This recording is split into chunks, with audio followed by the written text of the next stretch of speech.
आज की कहानी है बूढ़ी माँ की दर्द भरी कहानी। 3 साल हो चुके थे बेटे को अपना घर छोड़कर विदेश में बसे हुए। इन 3 सालों में बूढ़ी माँ और भी ज्यादा बूढ़ी हो गई थी। 75 वर्ष की उम्र में सुलोचना देवी की यादाश्त काफी कमजोर होती जा रही थी।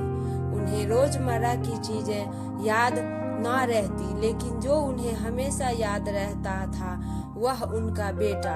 एक दिन हो या रात, एक पल भी ऐसा ना होता जो उन्हें बेटे की याद नहीं आती थी।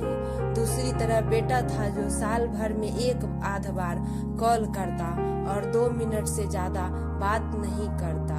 फिर भी यह बूढ़ी माँ टकटकी लगाए अपने बेटे का इंतजार करती। एक दिन बेटे का विदेश से फोन आया। हेलो हेलो, सुन रही हो ना माँ? अनिल बोल रहा हूँ, तुम्हारा बेटा। कैसी हो माँ? मैं ठीक हूँ बेटा। तुम, बहू और मेरा पोता कैसा है? माँ ने पूछा। सब अच्छे हैं माँ, मैं अगले हफ्ते गांव आ रहा हूँ माँ तुम्हें लेने। अब हम सब साथ में ही लंदन में रहेंगे। माँ तुम्हारी बहू कह रही थी कि माँ को यहाँ पर लेकर आओ, बेचारी अकेली वहाँ परेशानी होती होगी।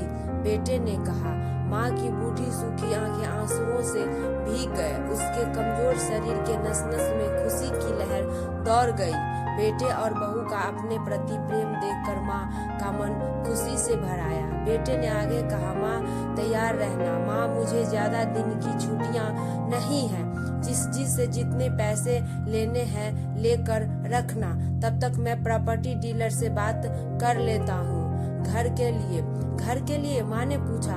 हाँ माँ, गांव का घर हमें बेच देना पड़ेगा।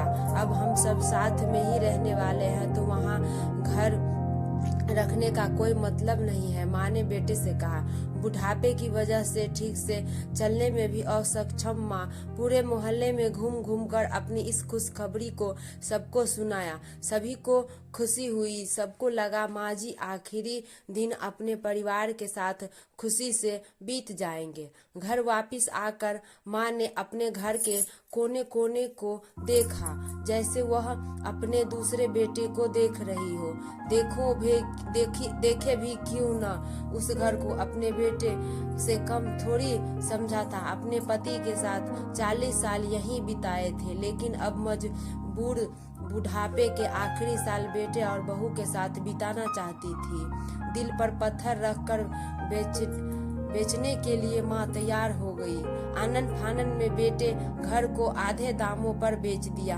माँ ने ज्यादा नहीं, लेकिन जिन चीजों से दिल लगा था उन चीजों को समेटा और बेटे के साथ टैक्सी में बैठकर एयरपोर्ट के लिए चली गई। एयरपोर्ट पर जाकर बेटे ने माँ से कहा, माँ तुम यहाँ बेंच पर बैठो, मैं सामान और बोर्डिंग पास की जांच कराकर आता हूँ।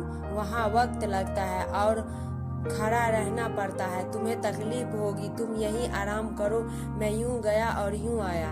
माँ बेंच पर बैठ गई और बेटा अंदर चला गया।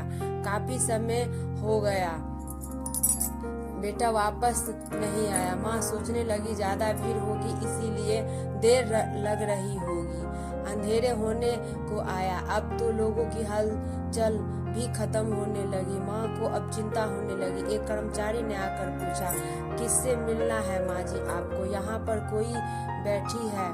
डरती हुई आवाज में सुलोचना देवी बोली, मेरा बेटा अंदर सामान की जांच कराने गया है, लंदन जा रहे हैं हम। क्या नाम है माँ जी आपके बेटे का? कर्मचारी ने पूछा। अनिल नाम है मेरे बेटे का, सुलोचना देवी ने बताया।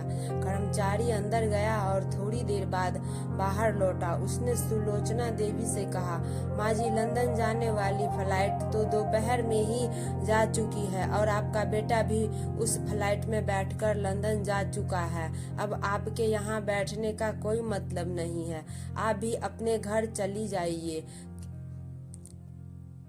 क्या जा चुका है और मैं घर जाऊं? घर?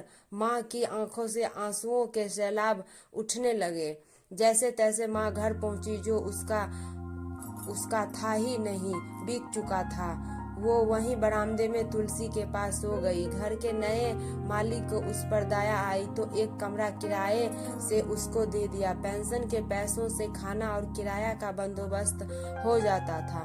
दिन बीतने लगे। कुछ दिन बाद घर के नए मालिक ने सुलोचना देवी से कहा, माँ जी, आप अपने रिश्तेदारों के यहाँ पर जाकर क्यों नहीं रहती? इस उम्र में आपके लिए वही अच्छा होगा। अच्छा तो लेकिन अगर मेरा बेटा वापस आया तो उसका ख्याल कौन रखेगा? मेरा बेटा बहुत भोला है, उसे अपना ख्याल रखना नहीं आता। मैं कहीं जाऊंगी, क्या पता कब उसे मेरी जरूरत पड़ जाए, माँ ने कहा।